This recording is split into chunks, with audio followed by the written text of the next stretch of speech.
మీ సంతాన కలను నిజం చేసుకునేందుకు ఈ రోజే 49 సంప్రదించండి 9390501418. తమిళనాడులో ప్రభుత్వం తీసుకున్న ఈ నిర్ణయం ఇప్పుడు దేశవ్యాప్తంగా చర్చనీయాంశంగా మారింది. ప్రభుత్వ ఆసుపత్రుల్లో పుట్టే ప్రతి బిడ్డకు 1 గ్రామ్ బంగారు ఉంగరం బహుకరించాలని సీఎం విజయ్ ప్రభుత్వం ప్రకటించడం నిజంగా ఒక కొత్త ఆలోచనగా కనిపిస్తోంది.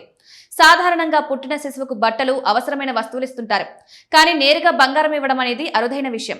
అందుకే ఈ పథకం మీద అందరి దృష్టి పడింది. తాయామామన్ తంగ మోదిరం తిట్టం అనే ఈ పథకం వెనుక భావన కూడా చాలా ఆసక్తికరంగా ఉంది. మన సంస్కృతిలో మేనమామకు ఒక ప్రత్యేకమైన స్థానం ఉంటుంది. బిడ్డ పుట్టినప్పుడు మేనమామ బంగారు ఉంగరం ఇవ్వడం అనేది చాలా చోట్ల ఉన్న సంప్రదాయం.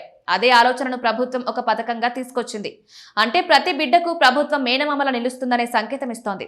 ఈ పథకం ద్వారా ముఖ్యంగా పేద కుటుంబాలకు ఒక రకంగా ఆర్థిక భరోసా కల్పించాలనే ఉద్దేశం కనిపిస్తోంది. ఎందుకంటే బంగారం అనేది ఎప్పుడూ విలువ కోల్పోలేని ఆస్తి. ఈ రోజు 1 గ్రామ్ చిన్నదిగా అనిపించినా భవిష్యత్తులో అది మంచి విలువను అందిస్తుంది. అవసరమైన సమయంలో అమ్ముకోవచ్చు లేదా పిల్లల భవిష్యత్తు కోసం సేవ్ చేసుకోవచ్చు. ఈ పథకం యొక్క అసలు బలం ఇదే. ఇంకో ముఖ్యమైన విషయం ఏంటంటే ఈ పథకం ప్రభుత్వ ఆసుపత్రుల్లోనే వర్తిస్తుంది.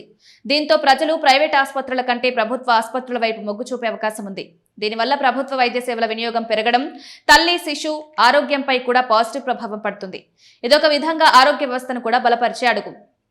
ఈ పథకం కోసం ప్రభుత్వం ఏటా సుమారు 755 కోట్ల రూపాయలకు పైగా ఖర్చు చేయనుంది.